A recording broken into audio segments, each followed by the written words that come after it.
Hello good morning students, welcome to ABN senior secondary school Jhunjhunu online class. तो जैसा कि students अपना lesson number 7 चल रहा था, हमने लेसन नंबर 7 के अंदर जूलॉजी वाला पोर्शन यानी जो एनिमल वाला पोर्शन है वो कंप्लीट कर लिया था। प्लांट वाला चल रहा था और जिसमें हमने प्लांट की मूवमेंट के बारे में हमारी डिस्कस चल रही थी। तो हमने इसको शुरू भी कर दिया था और उसमें दो प्रकार की उसकी मूवमेंट हो गई थी। एक तो फोटोट्रोपिक मूवमेंट और दूसरी है जियोट्रोपिक मूवमेंट। ठीक है, अब देखिए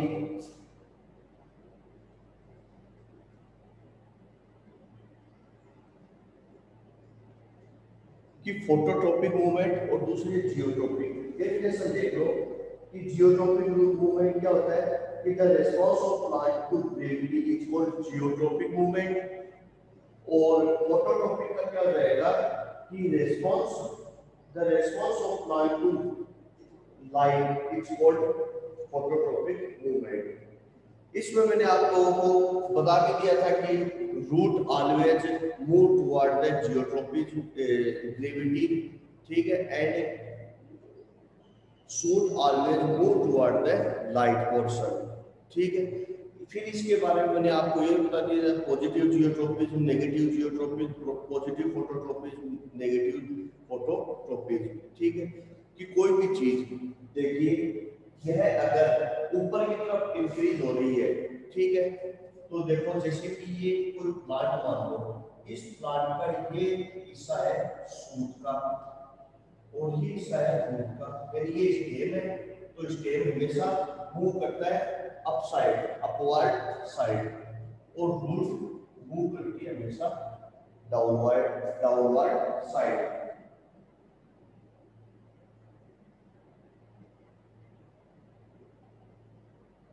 फिर उसके बाद देखो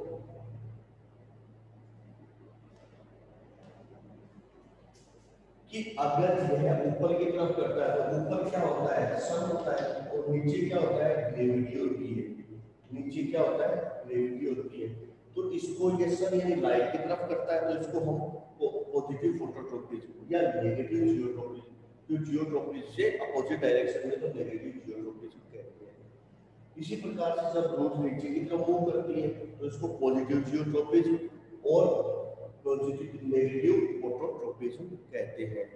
फिर उसके बाद में इसमें मैंने एक ये भी बताया था कि इसमें एक हार्मोन पाया जाता है। ठीक है, उस हार्मोन के कारण भी ये होता है, उसका नाम है ऑक्सिन हार्मोन। तो ऑक्सिन हार्मोन के बारे में स्टूडेंट कल मैंने जब बताया था आपको कि auxin hormone is a growth hormone है। Auxin hormone is a growth hormone. यह एक ग्रोथ हार्मोन है which is responsible for elongated the cell or growth the plant root and shoot stem branches and any other else। तो किसी plant के अंदर जो hormone होता है ऑक्सिन, यह उसकी ग्रोथ के लिए, उसकी सेल के एलोंगेशन के लिए रिस्पॉन्सिबल होता है। फिर आगे देखिए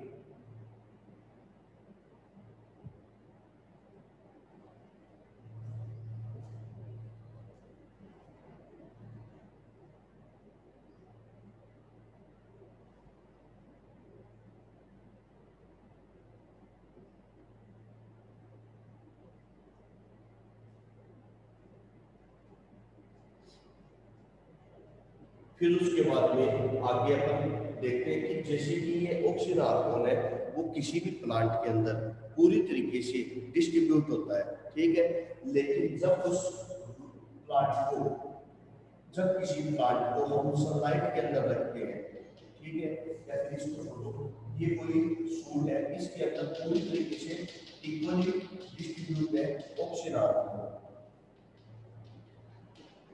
यह ऑक्सिन हार्मोन इसमें इक्वली डिस्ट्रीब्यूट है, लेकिन जब इसको सनलाइट में रखा जाता है तो सनलाइट में रखने पर क्या होता है, यह बैंड हो जाता है। ठीक है, बैंड टुवर्ड द सनलाइट।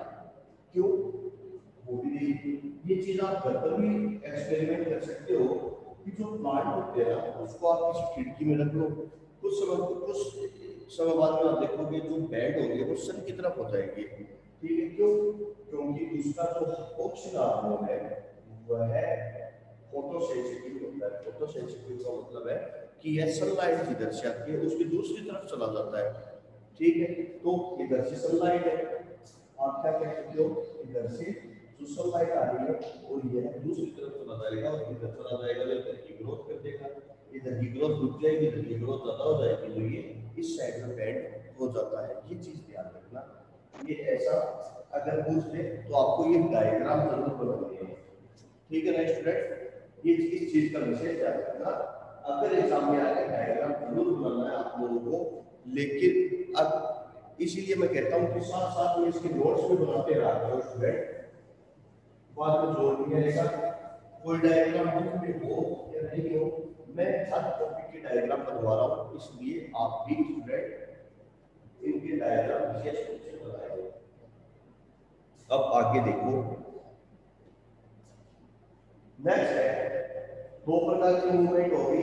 अब थर्ड प्रकार की मूवमेंट है जियोट्रॉपिक होगी, फिर उसके बाद में हाइड्रोट्रॉपिक।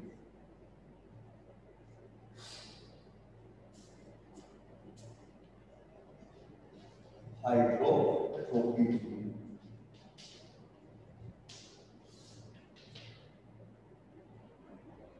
यानी the movement of a plant due to stimuli of response of water, stimuli of response of water, ठीक है। इसकी देखो, इसकी अगर आप एग्जैक्ट डेफिनेशन लिखना चाहते हो तो आप लिख सकते हो। सर हाँ जी, हाइड्रोट्रोपिज्म ट्रोपिक मूवमेंट का ही पार्ट है क्या? हाँ हाइड्रोट्रोपिज्म ट्रोपिक मूवमेंट का ही पार्ट है क्या? हाँ, इसी का पार्ट है, इसी लिखा रहा हूँ मैं, टॉपिक मूवमेंट की ही टाइप्स लिखा रहा हूँ अभी, ठीक है, समझ में आ गया। Yes sir. हाँ, कि मूवमेंट के दो टाइप है, ट्रॉपिक मूवमेंट और नेस्टिक मूवमेंट। तो ट्रॉपिक मूवमेंट की टाइप्स दिखा रहा हूं मैं, जिसके अंदर फोटोट्रॉपिज्म है, जियोट्रॉपिज्म है, हाइड्रोट्रॉपिज्म, कीमोट्रॉपिज्म, थिग्मोट्रॉपिज्म, आगे और भी कई से आएंगे ट्रॉपिज्म। तो हाइड्रोट्रॉपिज्म क्या चाहो तो डेफिनेशन लिख लेना कि the growth movement in response to stimuli of water, the growth movement to stimuli in response or stimuli of water is called hydrotrophism। यानी कि जब किसी प्लांट की जो ग्रोथ होती है वो वाटर की तरफ होती है, ठीक है ना, वाटर के कारण उसकी ग्रोथ होती है ना, उसको हम क्या कहते हैं, हाइड्रोट्रोपिज्म कहते हैं, ठीक है स्टूडेंट्स। उसे हम क्या कहते हैं, हाइड्रोट्रोपिज्म कहते हैं। अब इसको कैसे समझोगे, इसका हम एक एक्सपेरिमेंट करेंगे। एक्सपेरिमेंट के लिए क्या किया कि एक बड़ा सा एक बर्तन ले लिया स्टूडेंट और फिर इसके अंदर मिट्टी डाल दी। मिट्टी डालने के बाद में यहाँ पर एक कोई प्लांटेशन किया।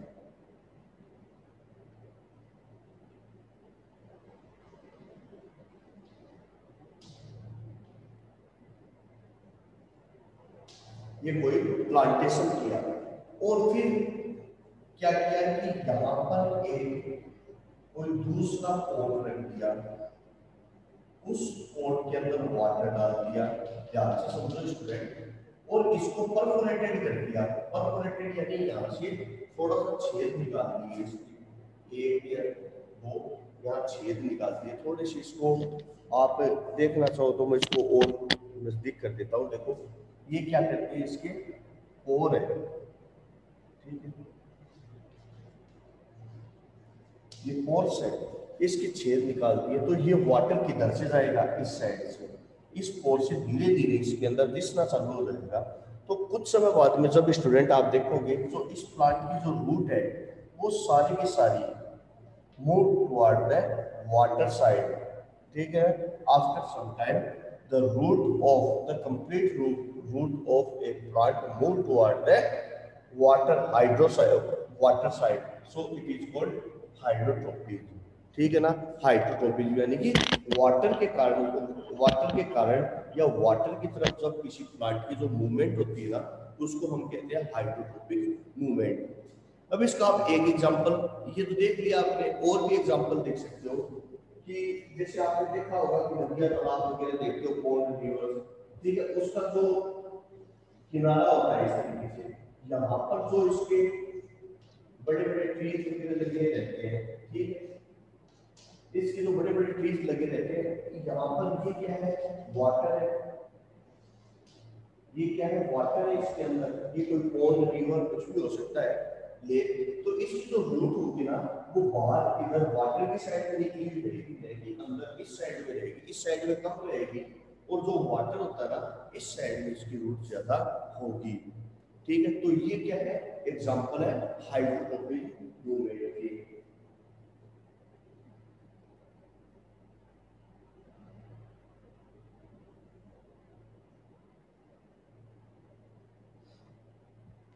हाँ, आ गया समझ में? Yes sir. Yes sir. No sir. क्या लिया है तो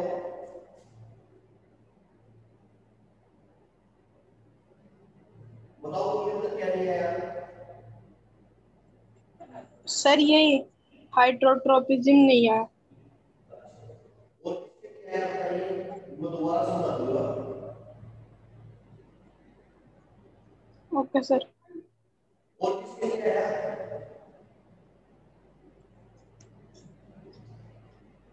हेलो, यस सर। हाँ, और इसके क्या है, गुरुविंदर के अलावा इसमें आ गया क्या समझ में? यस सर, आ गया। चलो दोबारा एक बार वापस से बताता हूँ, ध्यान से देखना अभी, गुरुविंदर ध्यान से देखना। हाइड्रोटोपिज्म को पहले तो सिस्टमेटिक तरीके से समझा रहा था, अब ऐसे समझ लो कि कोई प्लांट की जो रूट है ना, वो वाटर की तरफ मूवमेंट होती है उसका, ठीक है ना। प्लांट की रूट का मूवमेंट किधर होता है, वाटर की तरफ होता है, बस इसी कहते हैं हाइड्रोटोपिज्म। जैसे एक एग्जांपल दिया है कि इसमें पूरे के अंदर मिट्टी है, सोयल है, ठीक है, ये कोई प्लांट लगाया, तो इसकी ये रूट है, ठीक है। तो ये रूट किधर जाएगी, इधर भी तो जा सकती थी, नहीं, इधर जाएगी वाटर की तरफ, ठीक है ना। किस साइड में जाएगी, वाटर की तरफ मूव होगी, इसलिए इसको हम क्या कहते हैं, हाइड्रोट्रोपिज्म, यानी वाटर की तरफ मूवमेंट। आप गुरुविंदर आ गया क्या समझ में? गुरुविंदर, गुरुविंदर,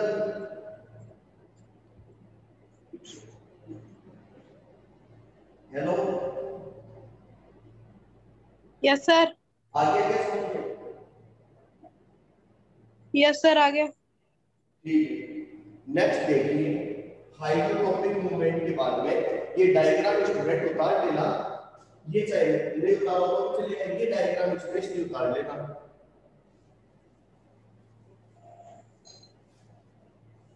ये तो अदर एग्जांपल में आप दे सकते हो, जैसे लेकिन वो पहले वाला जो एग्जांपल है ना, वो जरूर आप उतार लेना डायग्राम।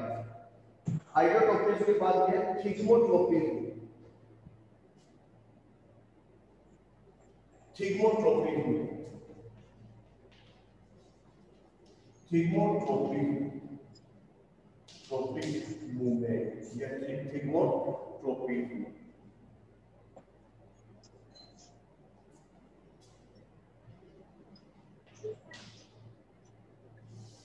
थिग्मोट्रोपिज्म देखिए, थिग्मोट्रोपिज्म क्या होता है, थिग्मो का मतलब क्या होता है, यानी कि ऐसा मूवमेंट,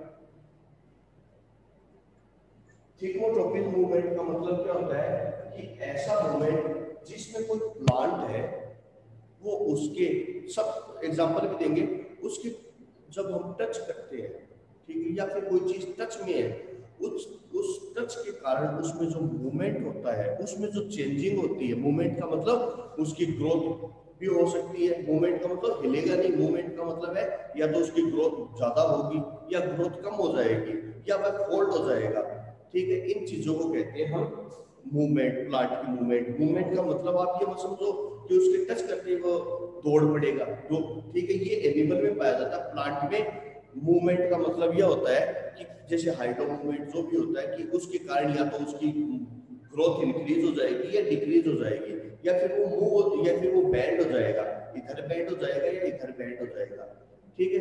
ये चीजें क्या कहलाती है, उसकी मूवमेंट कहलाती है।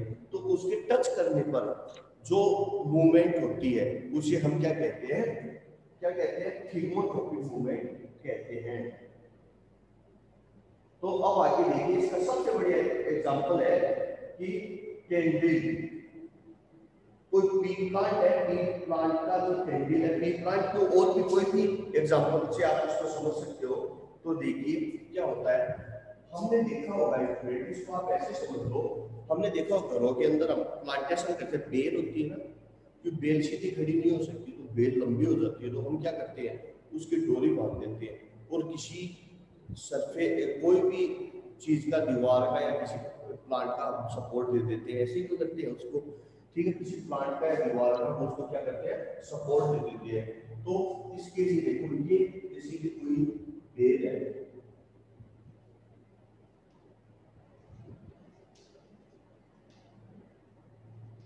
तो इसको हमने क्या किया, इसको हमने इसका सपोर्ट दिया, ठीक है, इसका हमने क्या किया, इसको सपोर्ट दिया, एक तो ये देखो, और दूसरा इसका हमने उसको सपोर्ट दिया इस तरीके से, ठीक है।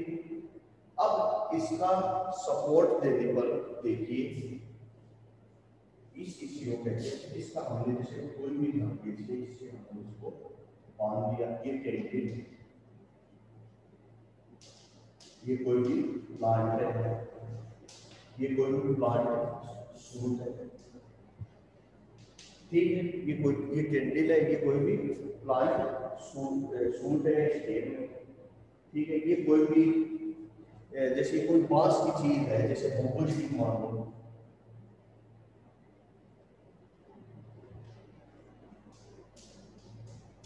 और इसके साथ लगाते हैं, तो होगा क्या देखो, इसका मतलब ये है कि जो कैंडिल वाला हिस्सा दीवार के या इस बम्बू मतलब बांस, इस बम्बू के या किसी सरफेस के यह टच में है, उस हिस्से की तो ग्रोथ उसकी भी ध्यान रखना, ठीक है ना, उस एरिया की क्या है, ग्रोथ नहीं होगी, और जो टच में नहीं है उस एरिया की ग्रोथ होगी, उस सरफेस की ग्रोथ हो जाएगी, ये चीज ध्यान रखना।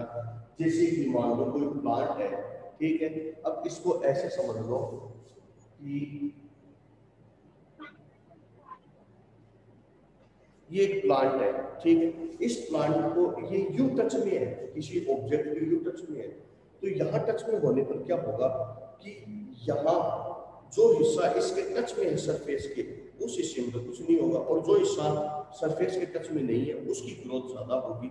उसका कारण क्या है कि जो हिस्सा टच में है, जैसे कि ऐसे दे देते हैं कि यह एक सूट है प्लांट का, तो इसमें पूरे में ऑक्सीजन हार्मोन है, और जो हिस्सा टच में है, अगर किसी सरफेस के ये हिस्सा टच में है, तो उस टच के कारण इसका सारा का सारा ऑक्सीजन हार्मोन दूसरी साइड में चला जाएगा, इसका ऑक्सीजन हार्मोन इधर चला जाएगा, इस दूसरी ओर चला जाएगा, जिस कारण से इस ओर में ग्रोथ होगी, दूसरी ओर में ग्रोथ नहीं होगी, ठीक है स्टूडेंट्स। तो ये हो गया थिग्मोट्रोपी। तो इसका आप डायग्राम एग्जाम में पूछ ले तो ये बनाना है आपको स्टूडेंट, ठीक है। नेक्स्ट देखिए आगे, हाँ भाई गुरविंदर आ गया क्या समझ में, हेलो, हाँ स्टूडेंट्स बाकी आ गया क्या समझ में, yes sir. Yes sir. Yes sir.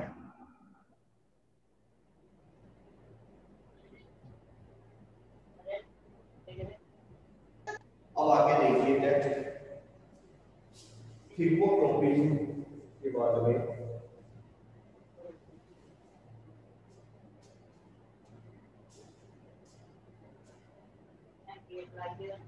Next है कीमोट्रोपी, कीमोट्रोपी। नेक्स्ट है कीमोट्रोपी।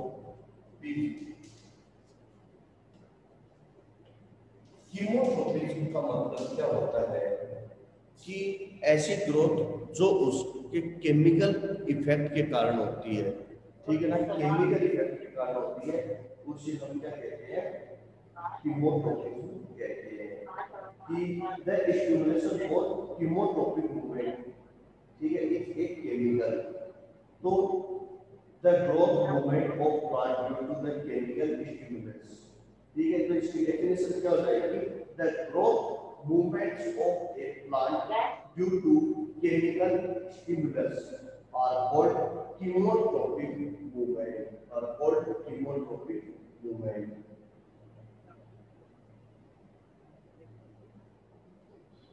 तो इसका आप डायग्राम क्या बनाओगे, देखो इसका एग्जांपल क्या लोगे वो देखिए स्टूडेंट। इसका सबसे बेस्ट एग्जांपल है, आपने स्टूडेंट शायद 8th क्लास में 7th क्लास में एक टॉपिक पढ़ा होगा पोलिनेशन, ठीक है।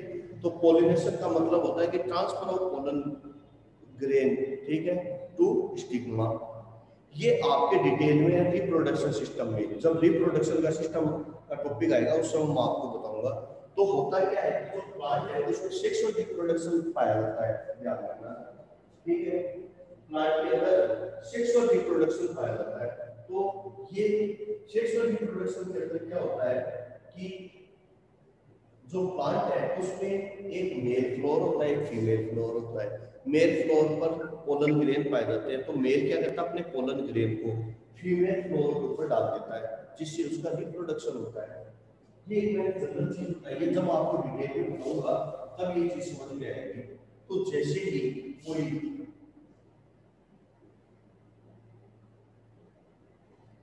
यह पोलन ग्रेन, ये पोलन ग्रेन है, ठीक है, ये फीमेल प्लांट है, और फीमेल प्लांट का ये जो हिस्सा है इसको कहते हैं स्टिग्मा। ये आएगा नेक्स्ट लेसन इसी का है, ठीक है। इसका नाम है स्टाइल और इसका नाम है ओवेरी, और इसके अंदर ये पाया जाता है ओव्यूल, ठीक है। इसको कहते हैं ओव्यूल या एग, एक ही बात। अब इसके अंदर फीमेल गेमेट पाए जाते हैं, ठीक है, ये है फीमेल गेमेट। तो क्या होगा कि जैसे ही कोई पोलन ग्रेन यहाँ आता है, ये पोलन ग्रेन,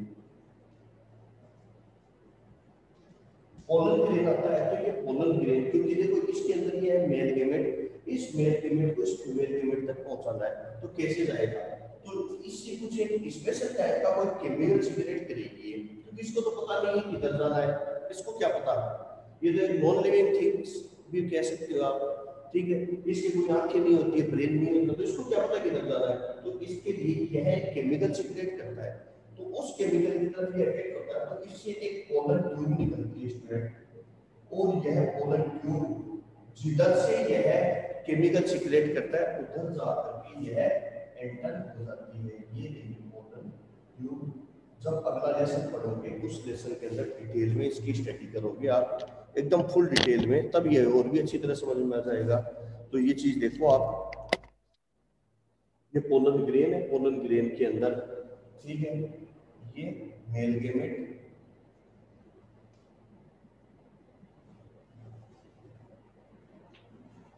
ये मेल गेमेट, ठीक है। तो इस तरीके से यह मेल गेमेट जो है वह एंटर होते हैं और ओवेरी के अंदर इंजेक्ट हो जाते हैं। फिर आगे देखिए सर, एग के अंदर ये जो है इनका नाम क्या है? क्या चीज, एग के अंदर आपने जो बनाया है ना उनका नाम क्या है?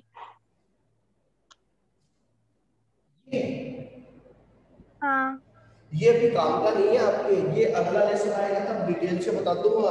ये पोलर है, ये पोल पार्ट इस कहलाता है, ये जो भी इसके अलग अलग नाम है वो मैं आप लोगों को उसी समय बताऊंगा जब ये लेसन पढ़ाऊंगा। अभी अपने कोई काम का नहीं है, जब ये है आपका सेक्सुअल रिप्रोडक्शन आएगा ना उस समय मैं आप लोगों को डिटेल में बताऊंगा। अभी करोगे तो ये मान लो कि फिर उसके बाद में केवल कंफ्यूजन होगा, इसलिए एक बार आप इसको छोड़ दो, इन बाकी चीजों को छोड़ दो।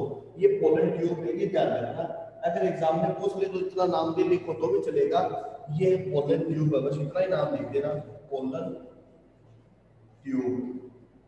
और वैसे जब अगला लेसन पढ़ाऊंगा क्योंकि उसके अंदर फ्लोर के पार्ट वगैरह वो पहले वो करूंगा तब जाके ये चीज समझ में आएगी, अदरवाइज ये अभी समझ में नहीं आएगा, इसलिए मैंने ज्यादा इस पर आपको नहीं किया, बस इतना ही मैंने बता दिया आपको। तो ये डायग्राम आप स्टूडेंट अभी बना लो, फटाफट बनाओ स्टूडेंट।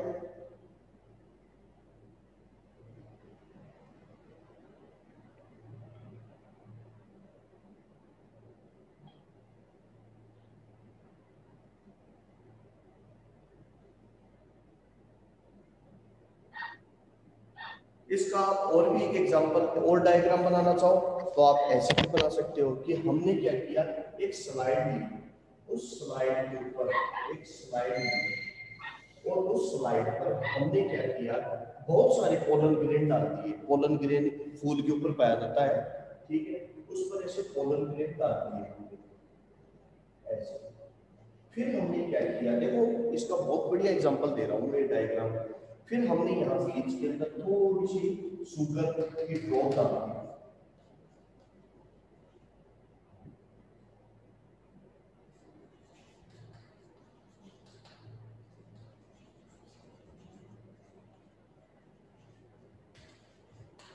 शुगर सॉल्यूशन की हमने क्या डाल दी, एक ड्रॉपलेट डाल दी। तो अब क्या होगा कि ये जो पोलन ग्रेन है, ये है पोलन ग्रेन, ये सारे क्या है, पोलन ग्रेन। बहुत बढ़िया एग्जांपल बता रहा हूँ। इनसे क्या करती है, पोलन ट्यूब निकलती है और किस साइड में निकलती है, इधर भी तो निकल सकती है, लेकिन नहीं, किधर निकलेगी, ये निकलेगी पोलन ट्यूब इस शुगर सॉल्यूशन की, क्योंकि शुगर क्या है, केमिकल। ये देखो ये क्या है, पोलन ट्यूब। ये पोलन ट्यूब किस साइड में निकालेंगे, शुगर के सॉल्यूशन की साइड में, ये है पोलन ट्यूब। इस तरीके से ये पोलन ट्यूब इस साइड में निकालेंगे। तो बेस्ट एग्जांपल आप ये भी लिख सकते हो, इसका डायग्राम आप जरूर बना लेना। ये भी एग्जाम में अगर कीमोट्रोफिज्म आए तो स्टूडेंट आपको ये दोनों ही डायग्राम बनाने हैं, कहीं आपके कोई भी टाइप के नंबर करने के चांस नहीं है, ठीक है। फिर नेक्स्ट है, बस एक क्लास का और ज्यादा लंबा नहीं है स्टूडेंट, दे सकते। और ये लेसन कंप्लीट होते ही मैं क्या शुरू में पहले बता देता हूं।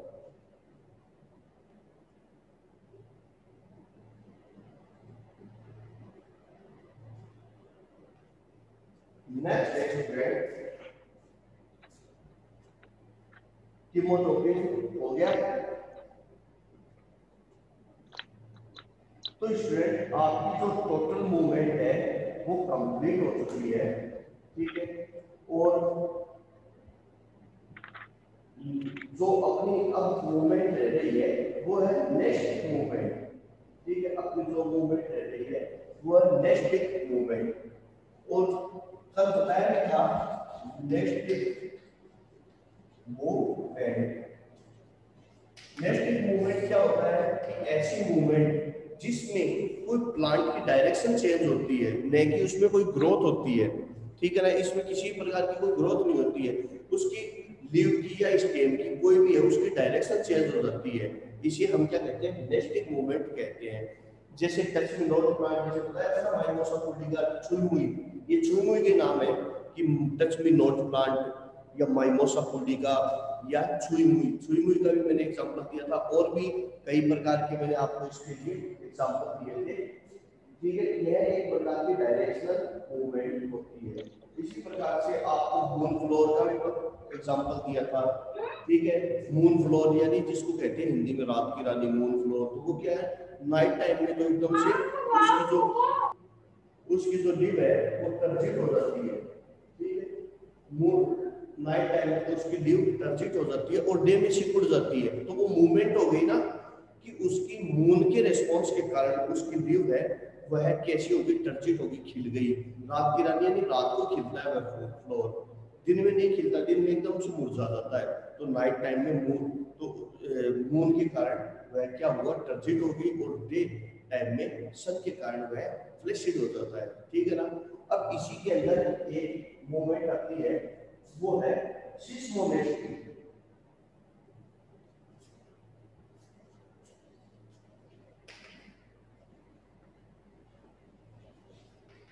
सिस्मोनेस्टिक मूवमेंट, ठीक है। सिस्मोनेस्टिक मूवमेंट ये इसी का एक टाइप है। तो seismonastic movement is a directional movement in which the plant near, ठीक है। in this type of movement not include the plant growth, ठीक है, not include the plant growth, in this type of movement not include the plant growth, ठीक है। it's called seismography, सिस्मोनेस्टी। Example छुई मुई। Example क्या है? छुई मुई।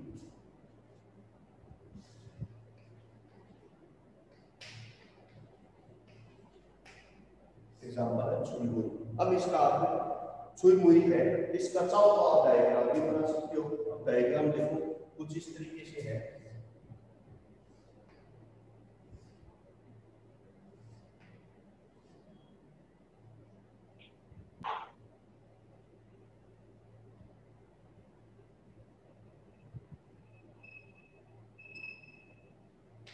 इस तरीके से ये लिव होती है इसकी, ठीक है।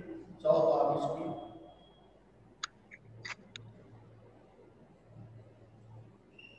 ये छुई हुई की लिव है, जैसे इसको आप टच करोगे अपनी फिगर के द्वारा, अगर आप इसको टच करोगे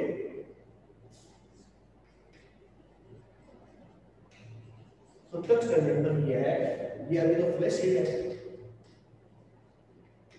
उसके बाद में ये कैसी हो जाएगी?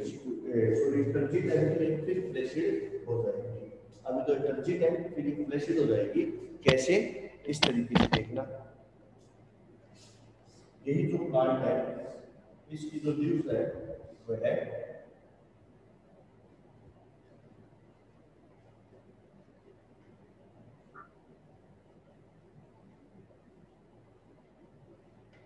इस तरीके से फ्लैशिड हो जाती है। जैसे ही आप इसको टच करोगे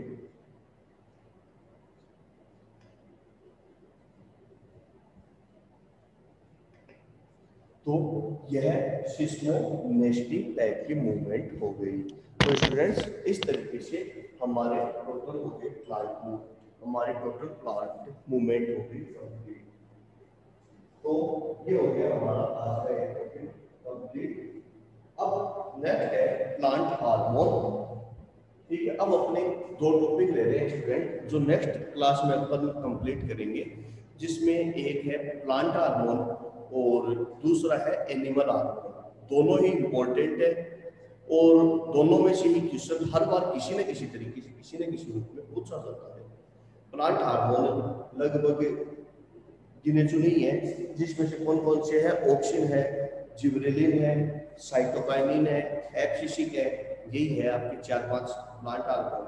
हाँ, एनिमल हार्मोन है वो थोड़े ज्यादा है, तो एनिमल हार्मोन के बारे में आपको नेक्स्ट क्लास में थोड़ा डिटेल से बताऊंगा। Okay students, good bye, have a nice day. अब आपकी एसएसटी की क्लास शुरू होगी।